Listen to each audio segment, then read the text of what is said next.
Hello students, welcome to mathematics series in 10th class. So in this video we are going to discuss about real numbers part 1. So in this video basically we are going to discuss about division part, Euclid's lemma దాని గురించి. So let's get into the details first there.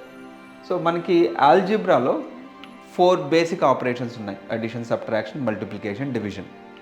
వాటన్నిటిలో మనం చూసినట్లయితే addition is the easiest one. మీరు ఎప్పుడు first గ్రేడ్లోనే ఎప్పుడు నేర్చుకో ఉంటారు. నంబర్ లైన్ మీద అడిషన్ అంటే you have to move forward అని, సబ్ట్రాక్షన్ అయితే you have to go backward అని. So addition, subtractions are basic operations. ఆ తర్వాత మీరు మల్టిప్లికేషన్ కొంచెం మేబీ 4th గ్రేడ్ ఆ టైంకి వచ్చినప్పుడు you would start practising that. So వీటన్నిటితో పోల్చుకుంటే మనకి డివిజన్ అనేది కొంచెం కష్టంగానే ఉంటుంది యూజువల్గా. ఎందుకంటే డివిజన్లో నీకు అవుట్పుట్ ఒక్కటే ఉండదు, రెండు ఉంటాయి. కోషంట్ ఒకటి, రిమైండర్ ఒకటి ఉంటుంది. సో అదే వీటన్నిటిలో అడిషన్, సబ్ట్రాక్షన్, మల్టిప్లికేషన్లో అయితే మాత్రం ఫైనల్ రిజల్ట్ ఒకటే ఉంటుంది అది. సో సపోజ్ మనం దీన్ని ఆల్జిబ్రిక్ ఈక్వేషన్స్లో రాసామనుకోండి, అడిషన్ అయితే సింపుల్గా a+b=c అని రాసేయచ్చు, సబ్ట్రాక్షన్ అయితే a-b=c అని, అదే మల్టిప్లికేషన్ అయితే a×b=c అని రాసేయచ్చు. బట్ అది డివిజన్కి వస్తే a/b=c అంటే ఆల్వేస్ అవుతుందంటే కాదు.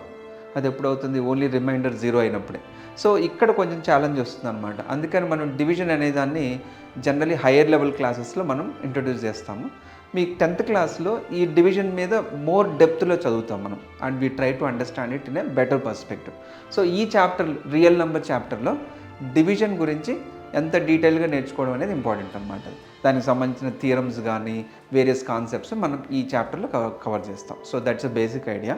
Let's get into it and try to understand division in different perspective. First of all, division అనేది మనం ఫిజికల్గా ఒక మీనింగ్ ఇస్తే ఎలా ఉంటుంది? Division is like sharing. Imagine that you are running a party or otherwise మీ birthday పార్టీకి మీ ఫ్రెండ్స్ని నువ్వు పిలిచావు. Let's say you have 6 friends. నీ దగ్గర ఒక 24 కప్ కేక్స్ ఉన్నాయనుకోండి. అంతా అయిపోయింది. Finally you want to share with them. ఈక్వల్గా షేర్ చేయాలనుకున్నప్పుడు ఏం చేస్తామంటే ఫస్ట్ విల్ గివ్ 1 ఈచ్. ఆ తర్వాత ఇంకా మిగులుతాయి కాబట్టి అలా షేర్ చేసుకుంటూ వెళ్ళాం అనుకో. సో అందరికీ యూ షేర్ దెమ్. ప్రతి ఒక్కరికి ఒక 4 వస్తాయి. టోటల్గా 4 × 6 24. ఫైనల్గా you will be left with nothing. So this is one way of doing it. అంటే డివిజన్ మనం డిస్ట్రిబ్యూట్ చేసినట్టుగా మనం తీసుకోవచ్చు అనమాట. దాన్ని మనం మ్యాథమెటికల్ ఈక్వేషన్లు రాసామనుకో, this is total 24 items that you have equals to 4 × 6 members. అంటే 6 మెంబర్స్కి ఒక్కొక్కరికి 4 ఇవ్వగా రిమైండర్ 0 అవుతుంది అనేది మనం ఈక్వేషన్ రూపంలో రాయొచ్చు అనమాట. So suppose here we give names here. ఏవైతే మనం డిస్ట్రిబ్యూట్ చేస్తున్నామో వాటిని డివిడెండ్ అంటాము. సో మనము డిస్ట్రిబ్యూట్ చేసేది ఎవరికి? 6 మెంబర్స్, దాన్ని డివైజర్ అంటాము. డిస్ట్రిబ్యూట్ చేయగా ఒక్కొక్కరికి ఎన్నెన్ని ఐటమ్స్ వచ్చాయో దాన్ని మనం కోషంట్ అంటాం. లెఫ్ట్ ఓవర్ ఏమన్నా మిగిలితే వాటిని రిమైండర్ అంటాం అనమాట. సో దాన్ని మనం కొంచెం ఎక్స్టెండ్ చేసాం అనుకోండి. ఇన్స్టెడ్ ఆఫ్ 24 ఐటమ్స్ నా దగ్గర 26 ఐటమ్స్ ఉన్నాయనుకోండి. Same you want to distribute among your friends, 6 friends. ఒక్కొక్కరికి 4 ఇవ్వగా ఫైనల్గా నీకు ఇంకా 2 మిగిలిపోతాయి. దీన్ని మనం ఒక లీనియర్ ఈక్వేషన్ ఫామ్లో రాస్తే ఎలా ఉంటుంది అంటే డివిజన్ని డివిజన్ ఫామ్లో కాకుండా లీనియర్ ఈక్వేషన్లో విజువలైజ్ చేసుకోవడానికి ట్రై చేస్తున్నాం అనమాట. So you see that this is the dividend. ఈ డివిడెండ్ని మనం 6తో డివైడ్ చేయగా ఒక్కొక్కరికి 4 ఈక్వల్ ఐటమ్స్ వచ్చి ఫైనల్గా 2 లెఫ్ట్ ఓవర్ అయిపోయాయి అనేది పాయింట్ అనమాట. So dividend equal to divisor times quotient plus remainder. అది ఒక ఆల్జిబ్రిక్ ఈక్వేషన్లో మనం కన్వర్ట్ చేసుకోవచ్చు. That's idea of this division in the form of distribution. దీన్నే మనము ఇంకొక ఫిజికల్ మీనింగ్ ఇచ్చామనుకోండి. Division is like measurement. Suppose ఒక ఆబ్జెక్ట్ ఉంది అనుకుందాం. 160 సెంటీమీటర్స్ ఉన్న ఒక ఆబ్జెక్ట్ ఉంది. దాని లెంత్ మనం మెజర్ చేయడానికి ఒక స్కేల్ వాడుతున్నాం అనుకోండి. స్కేల్ లెంత్ ఒక 60 సెంటీమీటర్స్ ఉందనుకోండి. దాన్ని మనము 2 సార్లు ఫ్లిప్ చేస్తే 60 + 60 120 అయిపోగా ఇంకా ఫైనల్గా ఒక 40 సెంటీమీటర్స్ లెఫ్ట్ ఓవర్ అయిపోతుంది. So this is another way of visualising division. Division is like measurement. ఈ స్కేల్ ఏదైతే మనం వాడుతున్నామో దాన్ని మనం డివైజర్గా తీసుకుంటే, స్కేల్ ఈజ్ లైక్ డివైజర్. మనం దేన్నైతే డివైడ్ చేస్తున్నామో దాన్ని మనం డివిడెండ్ కింద తీసేసుకోవచ్చు అనమాట. ఎన్నిసార్లు మనం దాన్ని ఫ్లిప్ చేసామో దాన్ని you can take it as a quotient there, and whatever is left over there that is going to be remainder. So how do we write that in the equation form? Same way here, total length that is to be measured equals to the scale length into ఎన్నిసార్లు మనం స్కేల్ని వాడాము అది quotient. అది పోగా మిగిలింది R అనేది left over part. And that left over part has to be less than the scale length. Scale length కన్నా ఎక్కువ ఉందనుకోండి, ఇంకొక రౌండ్ మనం మెజర్ చేయడానికి ఛాన్స్ ఉంటుంది. So this is another way of visualizing. So డివిజన్ని మనం ఒక లీనియర్ ఈక్వేషన్ ఫామ్లో ఎలా విజువలైజ్ చేసుకోవచ్చు అనే దానికి I had given you 2 possible examples. Now ఇంకొక కాన్సెప్ట్ ఏంటంటే డివిజిబిలిటీ. ఇది సింపుల్ కాన్సెప్ట్, మీకు ఆల్రెడీ తెలిసిందే. ఎప్పుడు డివిజిబిలిటీ అంటామంటే మనం let us take examples here. 215ని మనం 4తో డివైడ్ చేసామనుకో, అప్పుడు రిమైండర్ ఎంత వస్తుందో కనుక్కుందాం మనం. Let's do a simple division here. So 215 let me divide.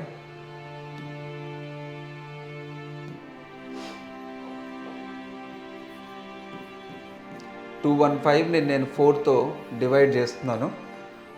So 4 5s are 20 పోగా మనకి 15 we can pull it. 4 3s are 12 పోతే మనకి 3 రిమైండర్ వస్తుంది అనమాట. సో రిమైండర్ ఇక్కడ 3 వచ్చింది. రిమైండర్ 3 వచ్చింది అంటే అర్థం ఏంటి? It is not divisible. Divisible కావాలంటే మనకి రిమైండర్ ఎంత ఉండాలి? 0 కావాల్సి ఉంటుంది. Let me take another colour.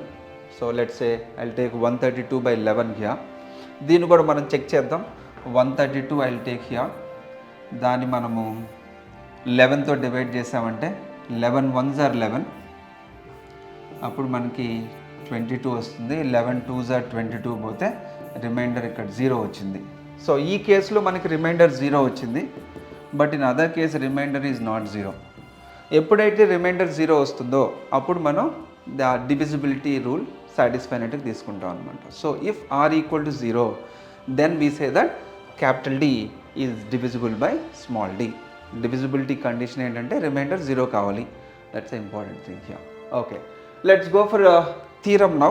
Euclid's lemma అంటాం. అంటే మనం ఏదైతే ఇప్పుడు డిస్కస్ చేసామో దాన్ని ఒక ఫార్మల్ స్టేట్మెంట్ రాస్తాం అనమాట. సేమ్ థింగ్ అదే ఆల్జిబ్రిక్ ఈక్వేషన్ రాసిందాన్ని ఒక సిస్టమేటిక్గా రాద్దాము. Let us look at it. Given 2 natural numbers capital D and small d. Capital D అనేది the bigger number, dividend. Small d is the divisor there. So there exists a unique set of natural numbers Q and R. Q అంటే quotient, R అంటే reminder అనేది. Such that ఈ relation సరిపోయే విధంగా మనం చూడండి, cup cakes కానీ లేకుంటే స్కేల్ కూడా సేమ్ ఐడియా మనం కన్సిడర్ చేసాం. Dividend equal to quotient times divisor plus remainder అనేది important point here. R has to lie between 0 and D అనేది చాలా ఇంపార్టెంట్.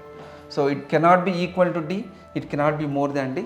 లెస్ దాన్ D అనే ఉండాలి, లేకుంటే ఎనీ వాల్యూ అప్ టు 0 ఉండొచ్చు అనమాట. సో దీని మీద మనం ఒక ఎగ్జాంపుల్ తీసుకుందాము. First of all let me right this statement here. What is this Euclid's lemma say? It brings all the 4 terms. What are the 4 terms you have here? Divisor, dividend and then quotient and remainder. వీటన్నిటిని ఒక single linear ఈక్వేషన్లో తీసుకురావడం అనేది Euclid's lemma. Lemma అంటే auxiliary theorem అని సింపుల్గా. దీన్ని మనం division algorithm అని కూడా అంటాము. సేమ్ థింగ్ మనం ఫ్యాక్టరైజేషన్లో కూడా వాడతాం అనమాట. Let's take one simple example here. So దీనిలో మనము కోషంట్ అండ్ రిమైండర్ కనుక్కుందాం. చూద్దాం whether they are really unique or you can have any possibilities చూద్దాం. సో డివిజన్ చేద్దాం first. 215 I'm dividing with 6 there. So 6 3s are 18 పోతే మనకి 35 వస్తుంది. 6 5s are 30 అంటే I'm going to get 5 as a remainder. So ఈ Q అనేది 35 వచ్చేసింది, divisor వచ్చి 6 వచ్చింది. So let's write that now. ఈ ఫార్ములా రాస్తే డివిడెండ్ ఈక్వల్ టు, డివిడెండ్ అంటే 215 here, that is equal to quotient అంటే ఈ 35 into divisor is 6 here plus remainder is what you get finally left over 5. సో మీరు దీన్ని క్యాలిక్యులేట్ చేస్తే కూడా సరిపోతుంది. This is what we want to talk about in terms of Euclid's lemma. It's a simple idea. అంటే division అనేది కొంచెం complicated కాబట్టి దాన్ని కొంచెం ఫార్ములేట్ చేసుకుని ఒక లీనియర్ ఈక్వేషన్ ఫార్ములా రాయడమే Euclid's lemma here. You see 5 is less than 6. Divisor కన్నా అది చిన్నదిగా ఉండాలి ఖచ్చితంగా. Okay, one more example let us consider here. Now 712 divided by 6 చేద్దాం. 6తో మనము దీన్ని డివైడ్ చేసామనుకోండి. So 6 1s are 6, then you have 11 coming. Again 6 1s are 6, you get 5 here. So then 6 7s are 6 8s are 48. So 6 8s are 48 is what you get. 6 8s are 48 పోతే then you are left with 4 here. So ఇప్పుడు మనం Euclid lemma formula రాస్తే 712 that is capital D. That is equal to quotient time. Quotient ఎంత వచ్చింది మనకి ఇక్కడ 118 times divisor that 6 what ever you got plus remainder is 4. ఈ ఫామ్లో రాసుకోవచ్చు అనేది ఐడియా. ఎప్పుడైనా రిమైండర్ 0 అయిందంటే అప్పుడు డివిజిబిలిటీ వ్యాలిడ్ అయినట్టు చెప్తాం అనమాట. Okay, let us take another point here. ఇది మీకు టెక్స్ట్ బుక్లో ఉన్నటువంటి క్వశ్చన్ చూడండి, read it carefully. How many Bs are in the swarm అనేది కనుక్కోవాలి. దానికి కండిషన్స్ ఇచ్చారు చూడండి. ద బీస్ land on flower in equal numbers. So equal నెంబర్లో డివైడ్ చేయాలి అనగానే మీకు ఇమీడియట్గా ట్రిగ్గర్ ఏం అవ్వాలంటే ఇది డివిజన్కి సంబంధించింది. డివైడింగ్ ఇంటూ ఈక్వల్ నెంబర్స్ అంటే డివిజన్ అనేది important point. There are less than 50 bees. So ఫైనల్గా వచ్చే ఆన్సర్ 50 కన్నా ఎక్కువ ఉండడానికి ఛాన్స్ లేదు. 50 కూడా కాకూడదు, లెస్ ఉండాలి. 5 బీస్ పర్ ఫ్లవర్ లీవ్స్ నో బీస్ ఎక్స్ట్రా. సో ఇది ఒకటి ఇంపార్టెంట్. అంటే మనం 5తో డివైడ్ చేసామనుకోండి, మనకి రిమైండర్ 0 ఉండాలి. రిమైండర్ 0 ఉందంటే అర్థం ఏంటి? ఆ వాల్యూ ఏదైతే అన్నోన్ నెంబర్ ఉందో ఆ నెంబర్ అనేది let's call it as x. It should be multiple of 5. It has to be multiple of 5. అంటే ఏమై ఉండొచ్చు? ఇట్ క్యాన్ బి 5, 10, 15, 20, 25, 30, 35, 40, 45 అవుతుంది. అంతకన్నా ఎక్కువ అయ్యే ఛాన్స్ లేదు. 50 కాకూడదు కదా, లెస్ దాన్ 50 ఉండాలి కాబట్టి these are the possibilities. Okay, 2 bees per flower leaves 1 bee extra. అంటే 2తో డివైడ్ చేస్తే ఒకటి మిగిలిపోవాలి. అంటే అర్థం ఏంటి? అది ఆడ్ నెంబర్ అయి ఉండాలి. 2తో డివైడ్ చేస్తే 1 రిమైండర్ వచ్చిందంటే అది ఆడ్ నెంబర్ అయి ఉండాలి. సో మనం అనుకున్నటువంటి లిస్ట్లో ఈవెన్ నెంబర్స్ని కొట్టేసండి. 10 కాకూడదు, 20 కాకూడదు, 30 పాసిబిలిటీ లేదు, 40 కూడా పాసిబిలిటీ లేదు. So you have only odd numbers which are 5, 15, 25, 35, 45. Next 3 bees per flower leaves 2 బీస్ ఎక్స్ట్రా. అంటే 3తో డివైడ్ చేస్తే మనకి 2 రిమైండర్ రావాల్సి ఉంటుంది. అలాంటివి ఏమేమి ఉంటాయి చెక్ చేద్దాం మనం. సో 5ని మనం 3తో డివైడ్ చేస్తే what is the remainder you get? Yes, 2 you will get. కాబట్టి అది పాసిబిలిటీ ఉంది. Okay, keep it like that. అలాగే 15ని 3తో డివైడ్ చేస్తే 3 రిమైండర్ కాదు, మనకి 2 రిమైండర్ కావాలి కాబట్టి 15 కూడా కొట్టేయచ్చు మనం. ఇట్లా ఎలిమినేషన్ చేసుకుంటూ వెళ్ళడం, వాడు ఇచ్చిన ఒక కండిషన్ చెక్ చేయడం, 1 by 1 మనం ఎలిమినేట్ చేసుకుంటూ వెళ్ళడం అనమాట. ఓకే, 15 పాసిబిలిటీ లేదు. 25 చూడండి, 25ని మనం 3తో డివైడ్ చేసామనుకోండి, 3 7s 3 8s 24. అప్పుడు మీకు రిమైండర్ 1 మిగులుతుంది. కానీ మనకు 2 కదా కావాల్సింది, అంటే 25 కూడా పాసిబిలిటీ లేదు. సేమ్ వే 35కి వెళ్ళారనుకోండి, 35/3 11 వస్తుంది, 33 2 రిమైండర్ వస్తుంది కాబట్టి అది పాసిబిలిటీ ఉంది. What about 45 actually divisible by 3 కాబట్టి అది అయ్యే ఛాన్స్ లేదు. మనకి 2 రిమైండర్ కావాలి కదా. అంటే ఫైనల్గా మనకి ఏం మిగిలాయి? ఒక 5 మిగిలింది, అదర్వైజ్ 35 మిగిలింది. ఇంకొక కండిషన్ ఉంది మనకి, దాంతో మనకి ఫైనల్ ఆన్సర్ వచ్చేస్తుంది. చూద్దాం. 4 బీస్ పర్ ఫ్లవర్ లీవ్స్ 3 బీస్ ఎక్స్ట్రా. అంటే 4తో డివైడ్ చేస్తే మనకి 3 రిమైండర్ కావాల్సి ఉంటుంది. నీకు 5ని 4తో డివైడ్ చేస్తే మనకి 3 రిమైండర్ వస్తుందా? లేదు, నీకు 1 రిమైండర్ వస్తుంది. కాబట్టి ఇది అయ్యే ఛాన్స్ లేదు. ఇంకా మిగిలింది ఏంటి? ఓన్లీ 35 ఒక్కదాన్ని చెక్ చేయండి. 35ని మనం 4తో డివైడ్ చేసామనుకోండి, ఓకే సరిపోతుంది. 4 8 32 కాబట్టి అక్కడ నీకు 3 రిమైండర్ వస్తుంది కాబట్టి 3 సరిపోతుంది. కాబట్టి ఓన్లీ పాసిబుల్ ఆన్సర్ ఇస్ 35. దీనిలో ప్రొసీజర్ ఏముంది? ప్రొసీజర్ అంటే ఒక్కొక్క కండిషన్ వాడుకోవడం, రాయడం, వాటిని ఎలిమినేట్ చేసుకుంటూ ఫిల్టర్ చేసుకుంటూ ఫైనల్గా ఆన్సర్ రావడం. It's a very good question. దీనిలో మీకు లాంగ్ ఆన్సర్ క్వశ్చన్లు దీన్ని ఇవ్వచ్చు. Definitely you should go through that, but simple division rule. Okay, now let us consider one more important question. మీకు బోర్డ్ ఎగ్జామ్కి ఇలాంటి క్వశ్చన్స్ అడుగుతారు. చూడండి, ఇది చాలా ఇంపార్టెంట్. ఇది show that every positive odd number కనిపిస్తే అది ఉంటే 4q+1 కానీ లేకుంటే 4q+3 కానీ అవ్వాలి, ఇంక వేరే పాసిబిలిటీ లేదు అంటున్నాడు. సో దాన్ని ఎలా ప్రూవ్ చేద్దాం? ఇది మీకు బోర్డ్ ఎగ్జామ్కి అడిగే క్వశ్చన్ అనమాట. సో ప్రూఫ్ ఏం చేద్దామంటే, first you see that he's talking in terms of 4q+1 and 4q+3. కాబట్టి 4తో డివైడ్ చేస్తున్నట్టుగా is taking let the divisor B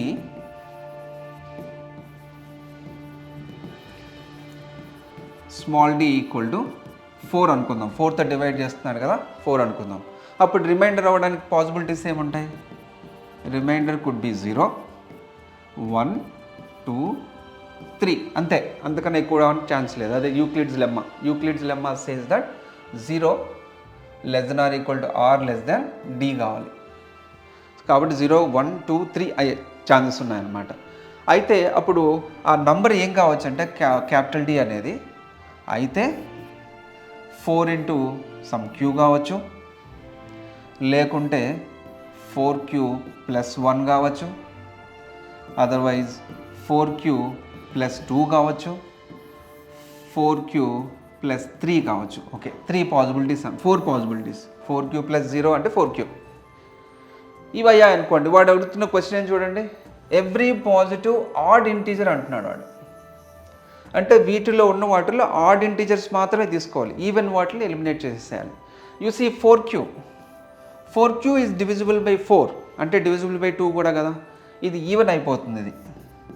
కాబట్టి మనం దాన్ని తీసుకోకూడదు, దాన్ని ఎలిమినేట్ చేసేయాలి. We are talking about odd number ఓన్లీనా. 4q ప్లస్ 1 అది ఆడ్ నెంబరే, ఇది ఈవెన్ కదా, even plus 1 would be odd number. ఇది ఆడ్ కాబట్టి we should consider that. Okay, again 4q plus 2 you see this will be even number. Even number కాదు కదా వాడు అడుగుతుంది, ఓన్లీ ఆడ్ నెంబర్ అడుగుతున్నాడు కాబట్టి దీన్ని ఎలిమినేట్ చేయాల్సి ఉంటుంది. Again you see 4q plus 3 is odd number. Odd number if you consider it has to be 4q plus 3 only. కాబట్టి ఓన్లీ 2 పాసిబిలిటీస్ ఉన్నాయి. ఏమున్నాయి అవి? 4q ప్లస్ 1 కావచ్చు, 4q ప్లస్ 3 కావచ్చు, ఇంక వేరే పాసిబిలిటీ లేదు. ఎలా వచ్చింది అది? రిమైండర్ని బట్టి. రిమైండర్ పాసిబుల్ వాల్యూస్ ఏంటి? 0 1 2 3. How do I know it? ఎందుకంటే డివైజర్ 4 కాబట్టి 4 కన్నా తక్కువ ఉన్న వాల్యూస్ మాత్రమే తీసుకోవాలనేది పాయింట్ అనమాట. Okay, let's go to next question here. One more similar question, ఇది కూడా మీకు బోర్డ్ ఎగ్జామ్ కవరమైన క్వశ్చన్ ఇది. Use division algorithm to show that square of any positive integer is of the form 3p plus 3p plus 1 అంటున్నాడు. కాబట్టి మనం 3ని multiples తీసుకుందాం. Let d equal to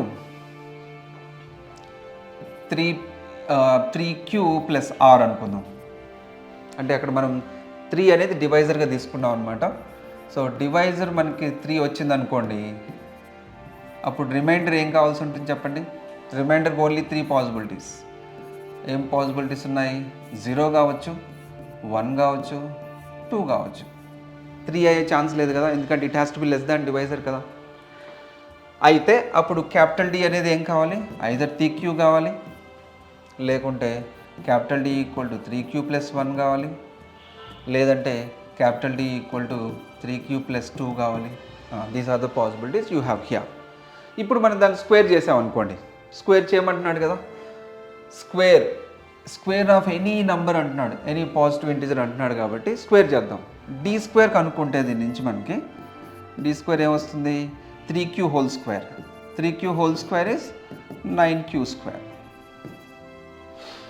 so 9q స్క్వేర్ని మనం ఏం రాయొచ్చు అంటే 3 ఇంటూ 3q స్క్వేర్ అని రాయొచ్చు. ఎందుకు అలా రాస్తున్నానంటే వాడు అక్కడ 3p ఫామ్ అంటున్నాడు కదా, అందుకని 3 కామన్ తీస్తున్నాను అనమాట. సో దీన్ని మనము 3 ఇంటూ p అని రాయొచ్చు. 3q square can be taken some other number p అనుకోండి. సో 3p ఫామ్ వచ్చేసింది, అంటే ఇది అనుకున్న ఫామ్ వచ్చేసింది అనమాట. Keep that aside. అలాగే మనం 3q ప్లస్ 1 తీసుకోండి, then you see what will happen to d square. That will be 3q plus 1 whole square కదా. Now we have to use the formula a plus b whole square. a square plus 2ab plus b square. a square would be 3q whole square, that is 9q square, plus b square అంటే 1 అవుతుంది, plus 2ab. 2 into 3q into 1 అంటే 6q వస్తుంది. This is what I have. ఇక్కడ 1 వచ్చింది కదా, plus 1 పక్కన పెట్టండి, పెట్టేసి ఇక్కడ 9q square plus 6q plus 1 రాసి ఈ రెండిట్లో నుంచి మనము 3 కామన్ దిద్దాం, ఎందుకంటే మళ్ళీ అగైన్ 3 కోఎఫిషియంట్ వచ్చే విధంగా తెచ్చుకున్నాం అనమాట. So let us take 3 here. అప్పుడు 3 పోతే ఇక్కడ 3q స్క్వేర్ మిగులుతుంది, ప్లస్ 2q వస్తుంది, ప్లస్ 1. ఈ మొత్తాన్ని సమ్ అదర్ నెంబర్ కదా, దాన్ని నేను 3p అని రాసుకుంటే 3p ప్లస్ 1 ఫామ్ వచ్చింది. That's what is saying, either 3p or 3p plus 1. First time 3p వచ్చింది, 3p ప్లస్ 1 వచ్చింది. ఇంకొక ఆప్షన్ ఉంది కదా, let us go in the same manner. Try to calculate d square here. దానికి 3q plus 2 whole square. Again a plus b whole square formula రాద్దాము. రాస్తే ఏమవుతుంది చూడండి, 9q స్క్వేర్ ప్లస్ 2 స్క్వేర్ అంటే 4 ప్లస్ 2 ఇంటూ 3q ఇంటూ 2 అంటే 4 3 12q వచ్చేస్తుంది మనకి అక్కడ. ఇప్పుడు మనము దీని ఏం రాయొచ్చు అంటే 9q² ప్లస్ 12q. ఈ 4ని నేను 3+1 కింద రాస్తాను, ఎందుకంటే వాడు అన్ని ఫామ్లో తెప్పించాలి కదా, ఐదర్ +1 ఆర్ వితౌట్ అనేది. 4 అనేది మల్టిపుల్ ఆఫ్ 3 కాదు కాబట్టి దాన్ని 1గా మార్చుకున్నాం. సో ఈ మొత్తంలో నుంచి మనం 3 కామన్ తీస్తే 3q² plus 4q plus 1 plus 1 అయిపోతుంది. ఈ మొత్తాన్ని కలిపి ఇంకొక వేరే నెంబర్గా మనం కన్వర్ట్ చేసుకుంటే this can be written as 3p + 1. Now you see either 3p కావచ్చు లేకుంటే 3p + 1 ఫామ్లోకి రావాలి అనేది మనం ప్రూవ్ చేయొచ్చు అనమాట. It's a very simple board level question. So main concept ఏంటంటే ఇక్కడ ఇది r అనేది 0కి కానీ 1 కానీ 2 కానీ కావాలి. It cannot be more than 3 or it cannot be even equal to 3 అనేది కాన్సెప్ట్ అనమాట.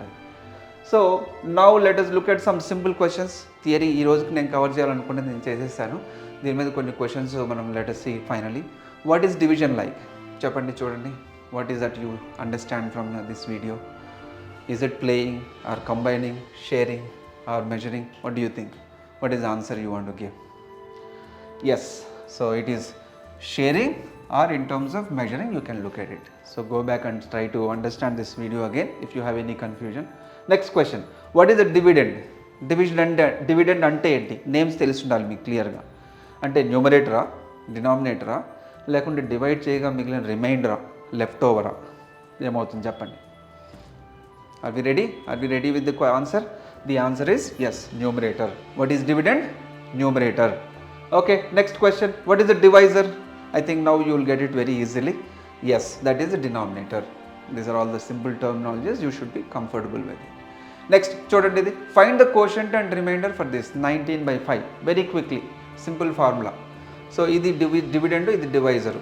సో దీనిలో మనం డివైడ్ చేసాం అనుకోండి, I'm doing it, I hope you will be able to do it faster than me. చూడండి, 5తో చేస్తున్నాము. 5 3s are 15, then you are left with 4. So కాబట్టి ఈ 3ని ఏమంటారు? కోషంట్. ఈ 4ని ఏమంటారు? రిమైండర్. సో వాడు కోషంట్ రిమైండర్ అన్నాడు కాబట్టి ఫస్ట్ కోషంట్ చెప్పాలి, తర్వాత రిమైండర్ చెప్పాలి. ఆర్డర్ మారితే మార్కులు పోతాయి. It has to be 3, 4, not 4, 3. So students కొందరు హరీలో ఏం చేస్తారంటే ఆర్డర్ మార్చేస్తారు. You got to be very careful with that. Okay, next question, dividend equal to quotient plus into divisor plus remainder. What could be the value of r? ఇది చాలా important, ఇది చాలా important concept board ఎగ్జామ్కి. R value ఎంత కావచ్చు అనేది. ఎంత కావచ్చు చూడండి, ఆర్ 0 కావచ్చా, ఈక్వల్ టు డి కావచ్చా, లెస్ దాన్ డి కావచ్చా, ఈక్వల్ టు క్యాపిటల్ టీ కావచ్చా? What do you think is the answer? How many are getting the answer? Correct answer. Okay, right. Let's see. It can be 0. It cannot be equal to small d. It can be less than d. Kabatti answer A, C. How many are getting it? Please check it. It's a very important concept there. What is algorithm? Ante enti. Algorithm ante enti. Algorithm ante enti. It is a step-by-step procedure in solving any problem there. It is a step-by-step procedure laid out to arrive at a desired outcome. So that's a general idea of this. So with that I'll conclude here. I hope you understood this particular topic, division algorithm. With the next video will come very soon. Until next time, goodbye. Thank you.